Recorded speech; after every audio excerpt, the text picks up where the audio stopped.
peel it back and you've got these sort of mini pop sweet corns. Now if you know these are the ones that children really like, and you get in sort of salads and things. You can buy them, they're quite expensive.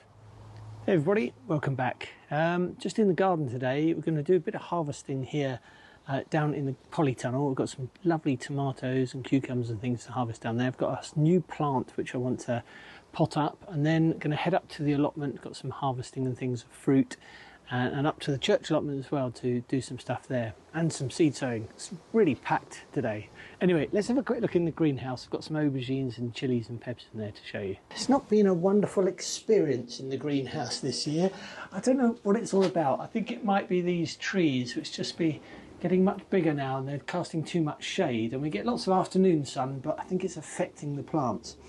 Anyway, down this side we have got some aubergines, which, as you can see, they're absolute tiddlers, and they've only just started sort of flowering, which is really strange. Anyway, these are white knight, they're an F1, and they're really small. I've not grown them before. I am hoping that they get a bit bigger than that.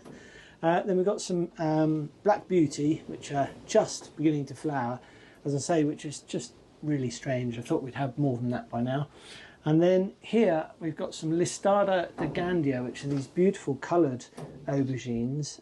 But again, these really are suffering, and it's not been that good growing them in the greenhouse. So I think next year all the aubergines are going to be down in the Polytunnel. Anyway, behind these we have got some lovely honeycomb tomatoes. These are a bit like sun gold. I've just split these, but they are absolutely delicious. Really, really sweet. They're just lovely. Anyway, down here we've got some Rebel Starfighter Prime tomatoes. Look at the colouring on that. This anthocyanin on the shoulders and the green underneath. They're not ripe yet, but I'm hoping they'll be good. So here we have some spaghetti chilies. There are lots on here. All these plants were overwintered up in the office, and to be honest, I really don't think they've done any better from being overwintered, to be honest. Plants aren't bigger. I haven't necessarily got more chilies, so I'm not going to bother this year. It just took up a lot of space.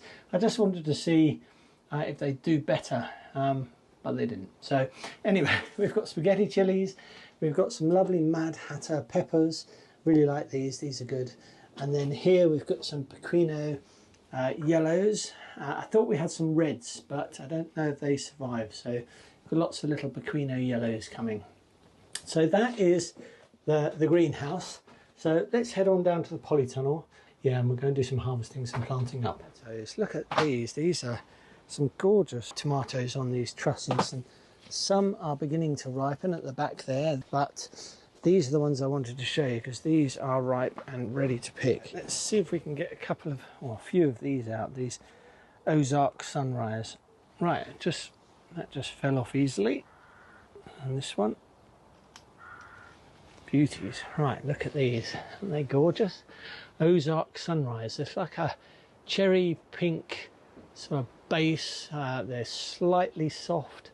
They've got this lovely anthocyanin shoulders, which is just sort of dripping and spreading down the sides. I've been told these are really good, or I read these are really, really nice. So yeah, let's put these in the basket and get a few more.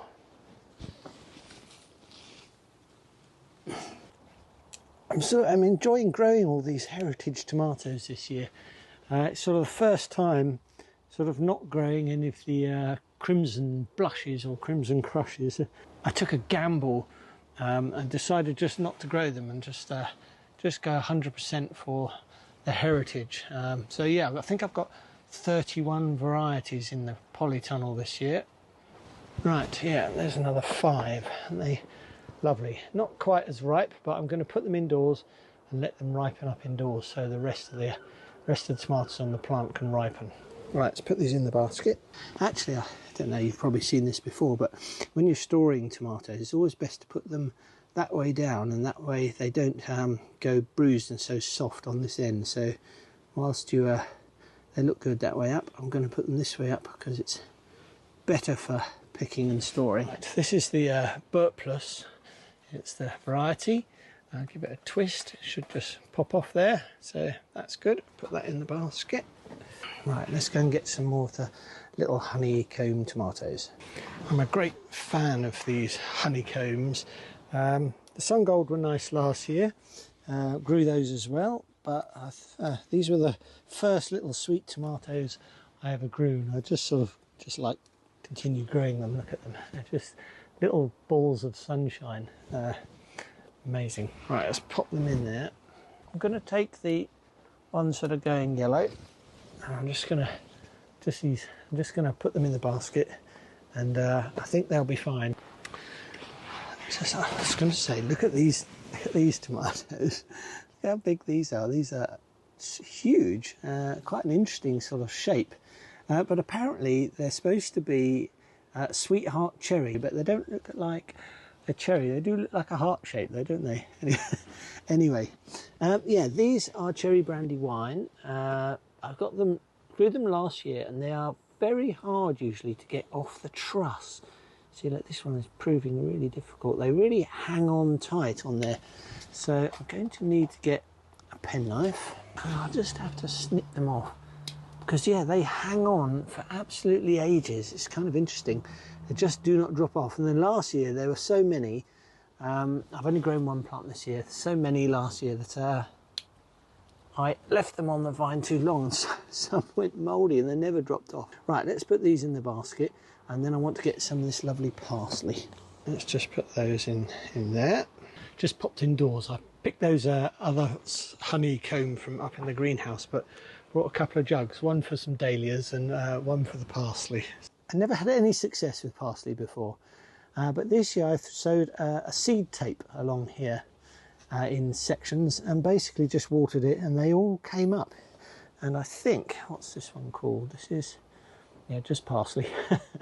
And was sown on the 15th of April. So I'm really pleased with it. It's, yeah, done really well. It's much to me just not really doing anything with it. It's obviously found its little spot for me. So I'm just going to pick quite a bit because I don't want to waste it. I was thinking what I would do is pick lots and put it in ice cube containers, chop it up, put it in ice cube containers, and put it into the freezer and save it in ice cube blocks for later on in the year, just sort of fresh. You could also dry some as well, I suppose. And the dehydrator we've got, I could try some of that, but never tastes quite as good as fresh, does it? Yeah, really pleased with this.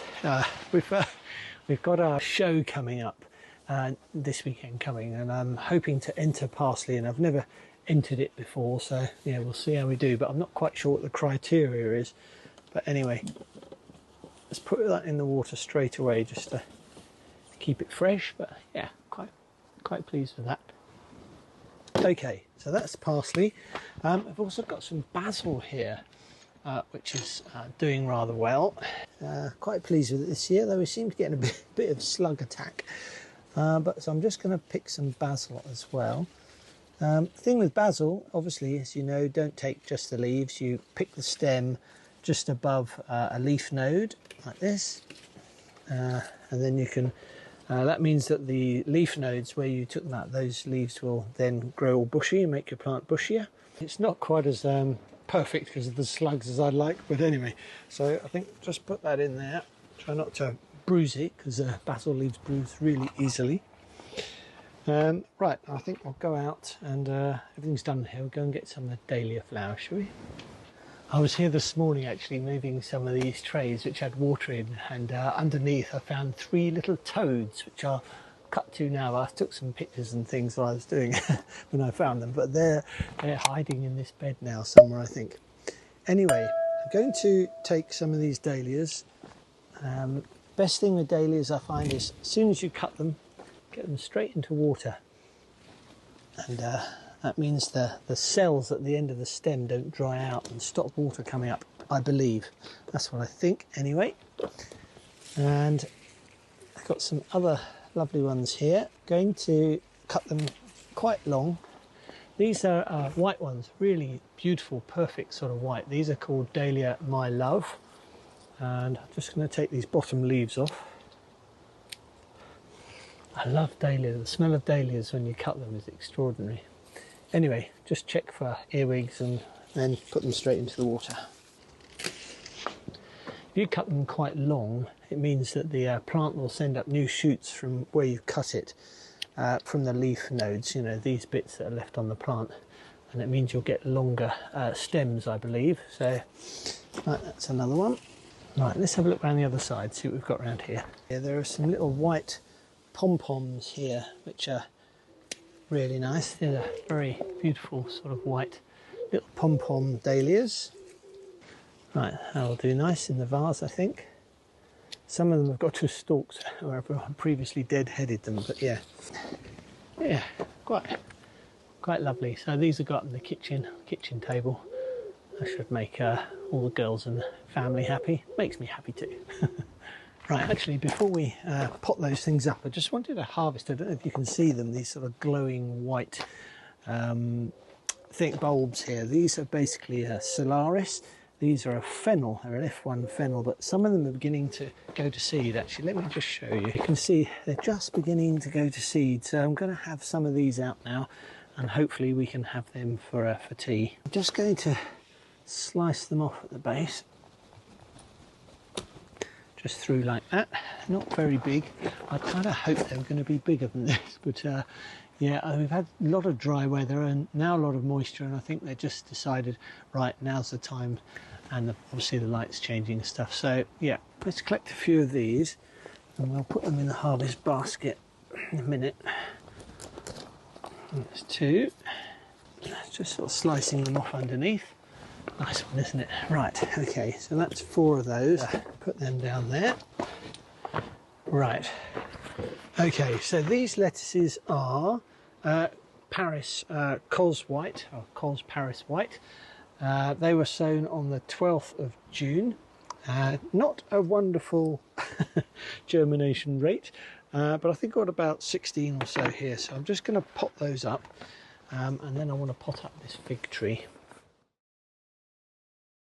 They're in pots like this because I tend to grow them I'll put them into bigger pots, and we grow them at the back of the house so we can just pop out the kitchen and help ourselves to leaves when we need them. So right, that's those done. I'll water them in a little bit. Now, as I said, this is Little Miss Figgy. Let me know if you grow figs. I've never grown one before. I've always wanted one. I love figs, they're delicious. Let's take it out of its pot, shall we? Give it a little squeeze. And then hopefully it just lift out. Yeah, there you go. So not pot bound by any means. Its roots look quite healthy. So what I'll do is I'll just loosen these up a little bit, and then I want it to go into, this is the largest pot I've got. You're supposed to put it into something with twice the diameter of the root ball, but this will just have to do for the moment. I'm just going to put this in here. I shall find a few stones just to cover up the hole in the bottom so all the compost doesn't fall out, and then we'll plant it into here with this compost. Now, like all plants, if you just rough it up a little bit, that helps get the roots going into all different directions, and then get it so that it's just a little bit below the level, the rim of the pot, so that there's room when you water for the water to go in. Let me just show you. So yeah, you want to have it so that the level of the top of the root ball that you bought is basically sort of 1 inch or so down from the rim of the pot. Right, put you back there. So I'm just going to fill this up, just backfilling around the edges, and then firm it down and water it in. And then I think it likes to be somewhere in the sun, sheltered, not too windy.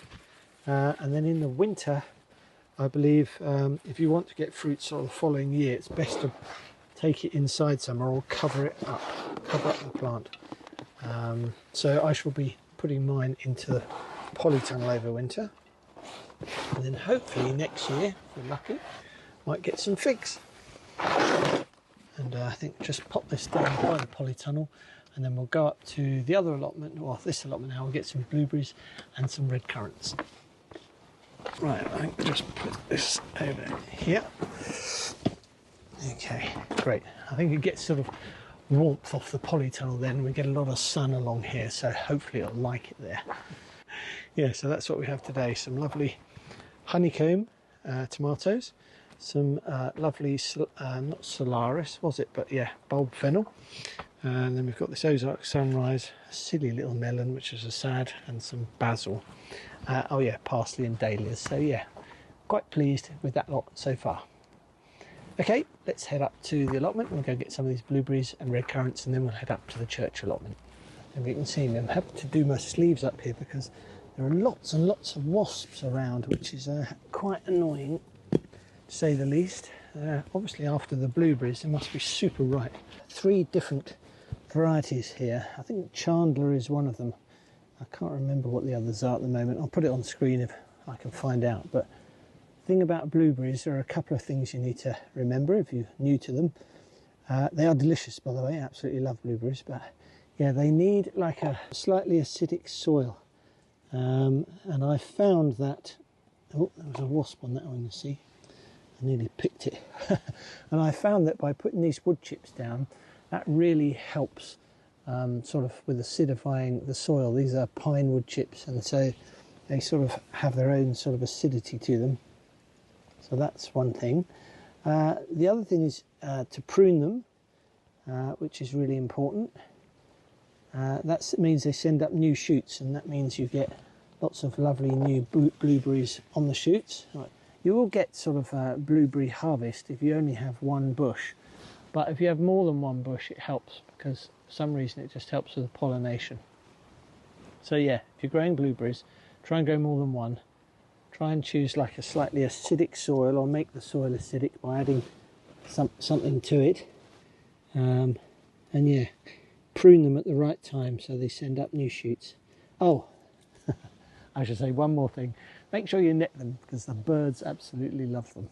So we have two tubs worth of blueberries. So yeah, quite pleased with those.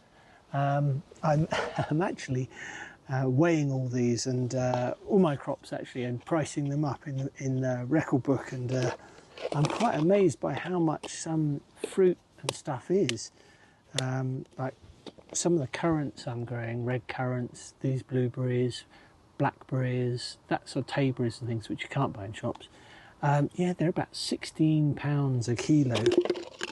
We've been harvesting, I think we're on about 3 kilos of red currants, 3 kilos tayberries, or black currants, a kilo of tayberries and these. So yeah, quite amazing how much when it all adds up.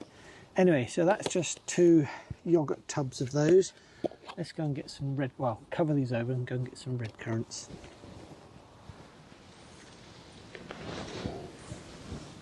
It's taken a bit longer than usual because the red currants aren't quite as perfect as they usually are, but so I'm having to pick and choose the little trusses, and each one almost individually, which is not normal. Normally I can just pick the whole truss, but yeah, I think the mixture of the wasps and the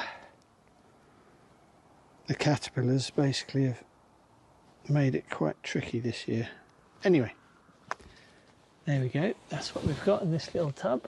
You can see that.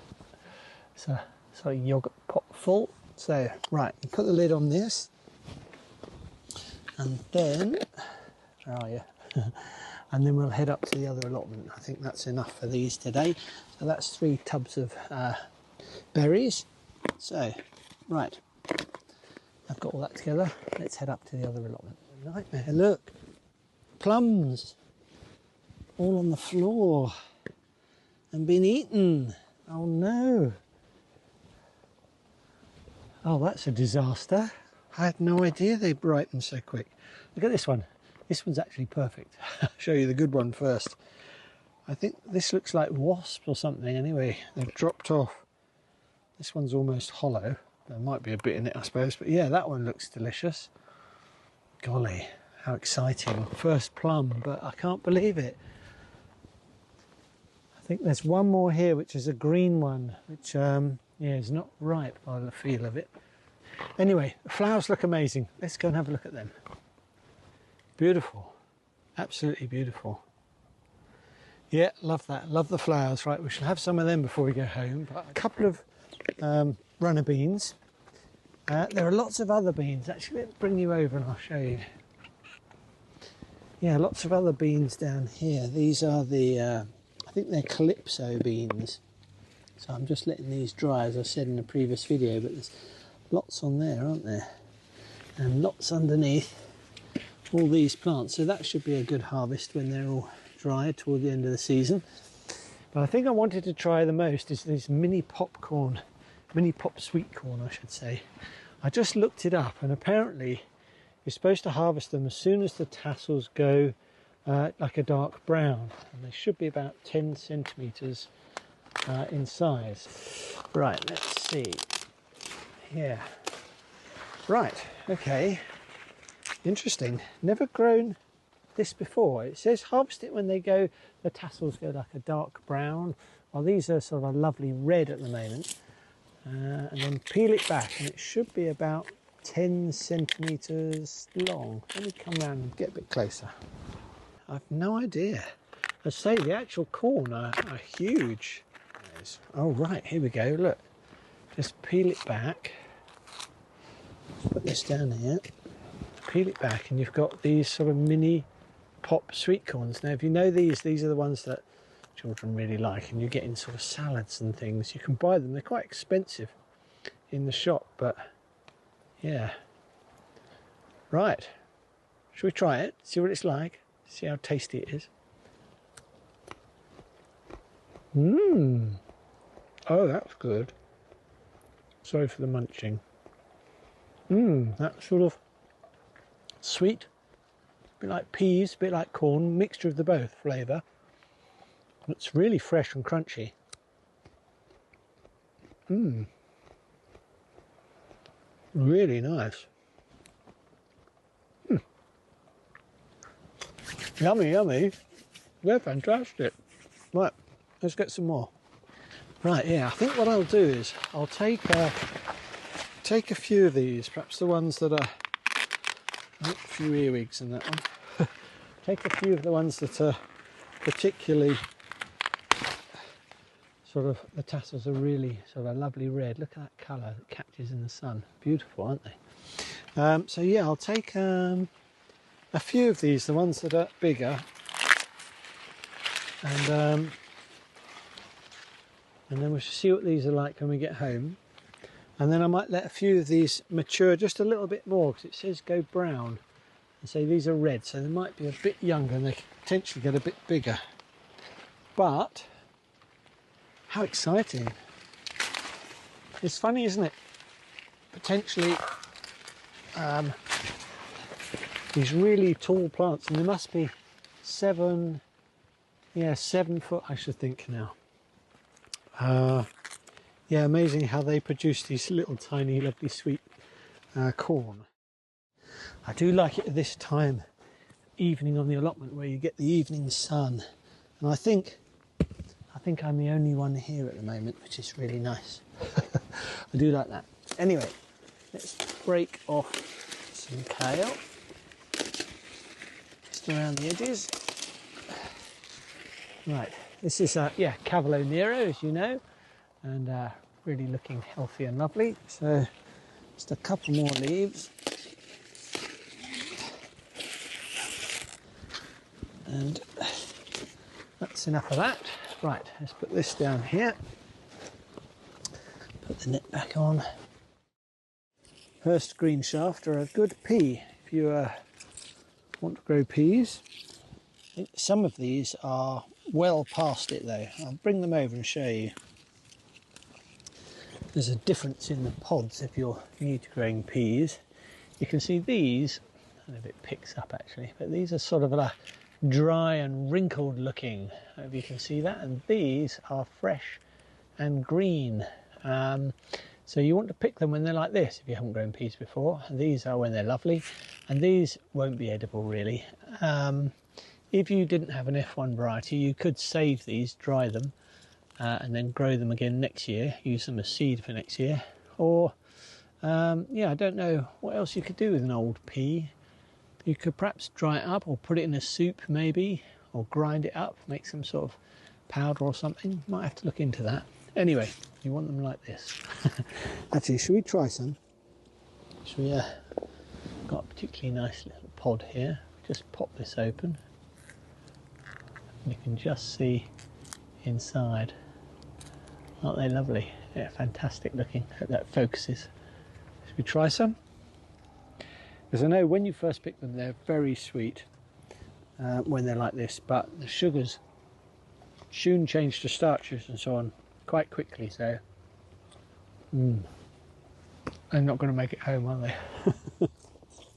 Right, they're good.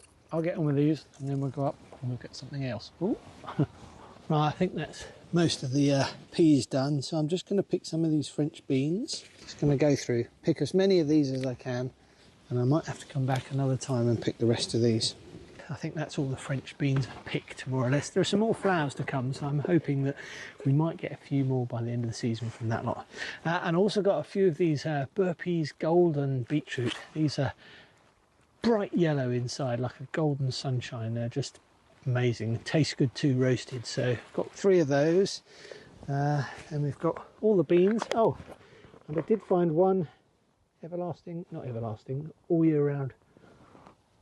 It's a cauliflower, but it's not great, is it?